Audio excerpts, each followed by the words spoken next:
Initially, I was just a regular rookie, young kid reporter. My first story was about a hijacking that took place at Dulles Airport. And the plane was on the tarmac, and I did a voiceover, very short, about 45 seconds, just telling about the situation, which was not resolved by the time we went on the air. So that kind of thing, fireman kind of reporting. I lucked out because Watergate, the break-in, occurred shortly after I got there. And I say this because it's absolutely a fact. This was a measure of how unimportant everybody thought Watergate was initially. It was a local B&E, a break-in and entering case, handled by the local authorities, but they sent me. And because it involved the Democratic Party, they kept me on it. And I went to the courthouse every day for the arraignment and the bail hearings and all of that. And I kept thinking this is more than anybody else thought, or all the reporters who weren't there, because they were coming up with passports, phony names, connections to the CIA.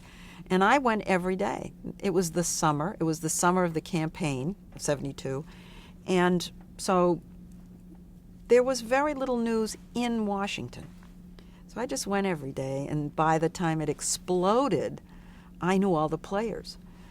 So it really was fortuitous timing. That's all I can say.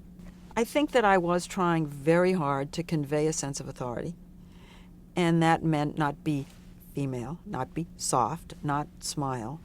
I wore my glasses a lot, partly because I can't see without them, but also because I thought that might help. But at the same time, I wore my blonde hair down, and I didn't wear boxy suits. So there was this confusion about presentation, I think, within me. And, nobody, as I said, nobody ever talked to me about how to come across. I just had, as anybody would, a feeling that my voice had to be low. I had to look straight into the camera and convey as much a sense of seriousness as I could muster.